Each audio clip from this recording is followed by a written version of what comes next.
Nous sommes donc à La Ciotat pour le 3e jour donc, de ce magnifique festival des premiers films, et en même temps c'est les 130 ans du cinéma.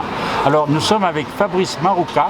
Alors Fabrice, vous n'avez pas présenté votre premier film à l'époque à La Ciotat, mais vous venez de faire une projection ici. Oui, donc Si on chantait. Si on chantait, bon, mon premier film, donc j'ai fait qu'un film pour l'instant, et donc Yves Lyon et tout le festival m'a fait l'honneur de m'inviter pour présenter ce film à l'occasion des 130 ans du cinéma, et voilà, je suis très ravi de venir. J'étais venu il y a 14 ans avec un court-métrage qui est repassé d'ailleurs hier, avant mon premier film. Qui s'appelait comment? Prochainement sur vos écrans. Ce film Si l'on chantait, donc moi c'est vrai que quand je l'avais vu, moi j'avais été enchanté, pas en chantant comme dirait Sardou, mais parce que c'est vrai que c'était un film qui faisait du bien, qui était porteur de valeurs, qui était porteur d'espoir. Donc comment on s'est pas rencontrés à l'époque? Comment cette histoire est née, et l'idée quoi? C'est la chanson, c'est quelque chose qui vous occupe, oui, et en même temps les problèmes sociaux, puisque... Oui, c'est ça. En fait, je voulais parler du milieu ouvrier dans lequel je suis né. Mon père était un ouvrier, on a connu les fermetures d'usines dans les années 80, et je voulais parler de gens qui sont au chômage et qui font tout pour s'en sortir. Et quand j'étais gamin, dans le village de Quievrechin, là où j'ai tourné le film, on pouvait dédicacer des chansons à la radio, et c'est quelque chose qui m'a toujours marqué. Et je sais pas comment cette idée est venue, mais l'idée de mélanger les deux, quoi. Des gens qui se servent de la chanson pour se sortir du marasme dans lequel ils sont. Le chômage, la galère.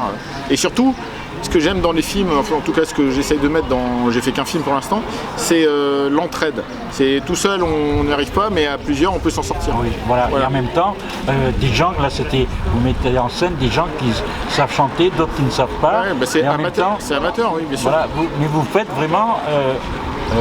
les gens, vous les sublimez, parce qu'ils arrivent à comment dire, parce que c'est même, vous sublimez l'être humain, parce que c'est-à-dire, on est capable de faire des choses si on s'en donne la peine. Oui, c'est ça, on peut toujours s'en sortir si on bouge les fesses, si on s'y met à plusieurs et si on y croit. Et c'est des gens qui apparemment au premier abord n'avaient rien à faire là-dedans, et à force de détermination et de galère, ils y arrivent en fait. C'est une histoire commune, une histoire humaine en fait, c'est ce que je voulais mettre. Est-ce que de faire un premier film justement, c'est long? Alors moi, comme c'est vrai qu'on se connaît depuis longtemps, donc c'est vrai que, est-ce que ça a été long pour mettre en place cette première production? En fait, entre le premier jour d'écriture et le tournage, il y a eu 4 ans, mais entre-temps il y a eu le Covid, donc ça a ralenti un peu. Le plus dur, c'était d'écrire le scénario le plus long. Ça a mis quasiment 3 ans, parce qu'il fallait vraiment que ça soit simple, et c'est dur de faire simple. Donc oui, ça a mis du temps, mais j'avais des bons producteurs, on a trouvé des comédiens très dévoués et capables de monter un budget comme Clovis Cornillac, et donc ça a mis du temps, mais pas tant que ça finalement. C'est surtout l'écriture qui a mis du temps. Ouais. Donc voilà, donc après c'est plus facile quand on a fait un premier film, ou c'est plus difficile pour faire ça? Un peu des deux, je rencontre des gens plus facilement, mais après c'est toujours dur de faire un film quoi qu'il en soit. Donc là je suis sur plusieurs projets, j'espère que prochainement j'aurai un tournage. On parlait des comédiens, mais les comédiens, vous aviez quand même une palette de comédiens. Ah oui, j'ai eu de la chance. J'ai eu Jérémy Lopez de la Comédie Française, qui est vraiment un Stradivarius. J'ai eu Clovis Cornillac que j'adore, de toute façon je les aime tous mes comédiens. Artus qui a pleuré de rire et qui a fait la carrière qu'on sait maintenant. Et Alice Paul qui est la fille la plus drôle du monde, je pense. C'est une Marseillaise entre guillemets. Oui, elle est née à Marseille. Ouais. Et je crois qu'elle vit encore à Aix-en-Provence. Oui, à Aix-en-Provence, oui, c'est ça.